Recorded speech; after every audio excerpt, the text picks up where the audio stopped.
ಇಂದಿನ ಈ ಆಳವಾದ ವಿಶ್ಲೇಷಣೆಗೆ ಸ್ವಾಗತ. ಇವತ್ತು ನಾವು ಒಂದು ಕುತೂಹಲಕಾರಿ ಮತ್ತು ಸ್ವಲ್ಪ ಆತಂಕ ಹುಟ್ಟಿಸುವ ಕಥೆಯಿಂದ ಚರ್ಚೆ ಶುರು ಮಾಡಲಿದ್ದೇವೆ. ಹೌದು, ಇದು 2026ರ ಸುಪ್ರೀಂ ಕೋರ್ಟ್ ತೀರ್ಪಾದ ಸುಮಿತ್ ಮತ್ತು ಉತ್ತರ ಪ್ರದೇಶ ಸರ್ಕಾರದ ನಡುವಿನ ಪ್ರಕರಣ. ಇದನ್ನೇ ನಾವು ಚರ್ಚೆ ಮಾಡ್ತಿರೋದು. ಖಂಡಿತ. ಇದನ್ನು ನಾವು ಒಂದು ಭಯಾನಕ ಜಾಮೀನು ಬಲೆ ಅಥವಾ ಬೇಲ್ ಟ್ರ್ಯಾಪ್ ಅಂತ ಕರಿಬೋದಲ್ವಾ? ನಿಜ. ಇಲ್ಲಿ ಏನಾಯ್ತು ಅಂದ್ರೆ, ವರದಕ್ಷಿಣೆ ಸಾವಿನ ಪ್ರಕರಣದಲ್ಲಿ ಬಿಎನ್ಎಸ್ ಸೆಕ್ಷನ್ 80 ಮತ್ತೆ 85ರ ಅಡಿಯಲ್ಲಿ ಒಬ್ಬ ಮೈದುನ ಆರೋಪಿಯಾಗಿದ್ದ. ಆದ್ರೆ ಆತ ಪೊಲೀಸ್ ತನಿಖೆಗೆ ಸಂಪೂರ್ಣವಾಗಿ ಸಹಕರಿಸಿದ್ದ. ಯಾವುದೇ ಸಾಕ್ಷ್ಯ ನಾಶ ಮಾಡಿರಲಿಲ್ಲ. ಹೌದು, ಸಹಕರಿಸಿದ್ದ. ಹಾಗಾಗಿ ಆತನಿಗೆ ನ್ಯಾಯಾಲಯ ನಿರೀಕ್ಷಣಾ ಜಾಮೀನು ಕೂಡ ನೀಡಿತ್ತು. ಆದ್ರೆ ಪೊಲೀಸರು ತನಿಖೆ ಮುಗಿಸಿ ಚಾರ್ಜ್ ಶೀಟ್ ಸಲ್ಲಿಸಿದ ತಕ್ಷಣ ಹೈಕೋರ್ಟ್ ಆತನ ಜಾಮೀನು ಮುಕ್ತಾಯಗೊಂಡಿದೆ ಅಂತ ಆದೇಶ ಕೊಡ್ತು. ಅಷ್ಟೇ ಅಲ್ಲ, ಆತ ಕೂಡಲೇ ಜೈಲಿಗೆ ಹೋಗ್ಬೇಕು ಅಂತನೂ ಹೇಳಿತು. ಇದು ನಿಜಕ್ಕೂ ಆತಂಕಕಾರಿ ವಿಷಯ. ಸರಿ, ಇದನ್ನ ಸ್ವಲ್ಪ ಬಿಡಿಸಿ ನೋಡೋಣ. ಪೊಲೀಸ್ ತನಿಖೆ ಮುಗಿದ ತಕ್ಷಣ ಆತ ಯಾವುದೇ ತಪ್ಪು ಮಾಡದಿದ್ರೂ ಆತನ ಸ್ವಾತಂತ್ರ್ಯವನ್ನ ಹೀಗೆ ಕಸಿದುಕೊಳ್ಬೋದಾ? ಇಲ್ಲವೇ ಇಲ್ಲ. ಸುಪ್ರೀಂ ಕೋರ್ಟ್ ಇದೇ ವಿಚಾರದಲ್ಲಿ ಮಧ್ಯಪ್ರವೇಶ ಮಾಡಿದ್ದು. ಇಲ್ಲಿ ನ್ಯಾಯಾಲಯ ಹಿಂದಿನ ಸುಶೀಲಾ ಅಗರ್ವಾಲ್ ಪ್ರಕರಣದ ಸಂವಿಧಾನ ಪೀಠದ ತೀರ್ಪನ್ನ ಬಹಳ ಸ್ಪಷ್ಟವಾಗಿ ನೆನಪಿಸಿದೆ. ಅಂದ್ರೆ ಆ ತೀರ್ಪಿನ ಪ್ರಕಾರ ನಿರೀಕ್ಷಣಾ ಜಾಮೀನಿಗೆ ಯಾವುದೇ ಎಕ್ಸ್ಪೈರಿ ಡೇಟ್ ಇರಬಾರ್ದಲ್ವಾ? ನಿಖರವಾಗಿ. ಜಾಮೀನು ಕೇವಲ ತನಿಖೆಯ ಹಂತಕ್ಕೆ ಮುಗಿಯಲ್ಲ, ಅದು ಸಂಪೂರ್ಣ ವಿಚಾರಣೆ ಅಂದ್ರೆ ಟ್ರಯಲ್ ಮುಗಿಯುವವರೆಗೂ ಮುಂದುವರಿಬೇಕು ಅನ್ನೋದು ನಿಯಮ.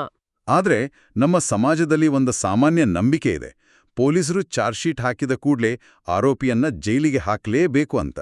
ಇಲ್ಲಿ ಅತ್ಯಂತ ಕುತೂಹಲಕಾರಿ ವಿಷಯವೇನೆಂದರೆ, ಸಿಆರ್ಪಿಸಿ ಅಥವಾ ಬಿಎನ್ಎಸ್ಎಸ್ ಸೆಕ್ಷನ್ 170ರ ಅಡಿಯಲ್ಲಿ ಈ ಕಡ್ಡಾಯ ಬಂಧನ ಅನ್ನೋದು ಕೇವಲ ಒಂದು ಭ್ರಮೆ ಅಷ್ಟೇ. ಅಂದ್ರೆ ಚಾರ್ಜ್ ಶೀಟ್ ಸಲ್ಲಿಕೆಯಾಗೋದು ಒಂದು ಕಾನೂನು ಪ್ರಕ್ರಿಯೆ.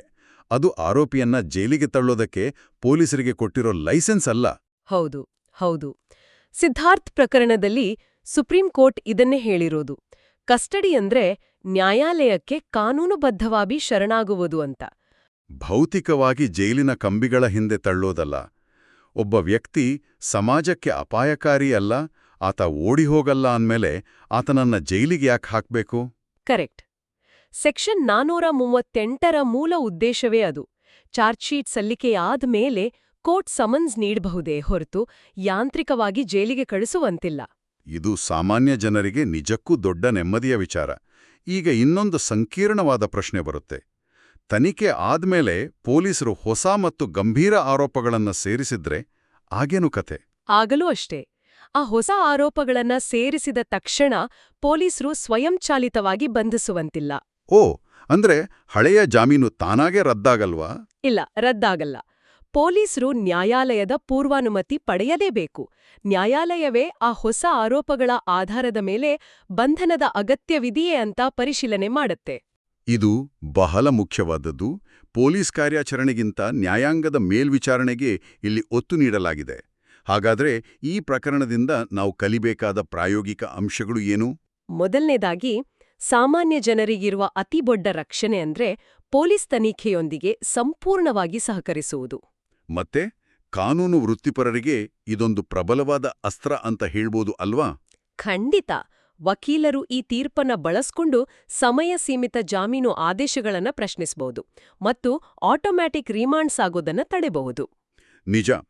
ಇದೆಲ್ಲವನ್ನೂ ವಿಶಾಲ ದೃಷ್ಟಿಕೋನದಿಂದ ನೋಡಿದಾಗ ಕ್ರಿಮಿನಲ್ ಕಾನೂನು ಇರೋದು ಅಪರಾಧಿಗಳನ್ನ ಶಿಕ್ಷಿಸೋಕೆ. ಹೌದು, ಅಪರಾಧ ಸಾಬೀತಾಗುವ ಮುನ್ನ ಕಿರುಕುಳ ನೀಡೋಕಲ್ಲ. ಹಾಗಾದ್ರೆ ಅಂತಿಮವಾಗಿ ಒಂದು ಆಳವಾದ ಪ್ರಶ್ನೆ ನಮ್ಮ ಮುಂದೆ ನಿಲ್ಲುತ್ತೆ. ಪೊಲೀಸರು ಹೊಸ ಆರೋಪ ಸೇರಿಸಿದಾಗ ಬಂಧಿಸೋ ಕಾರ್ಯಾಚರಣೆ ಕೇವಲ ಯಾಂತ್ರಿಕವಾಗಿರ್ಬೇಕಾ?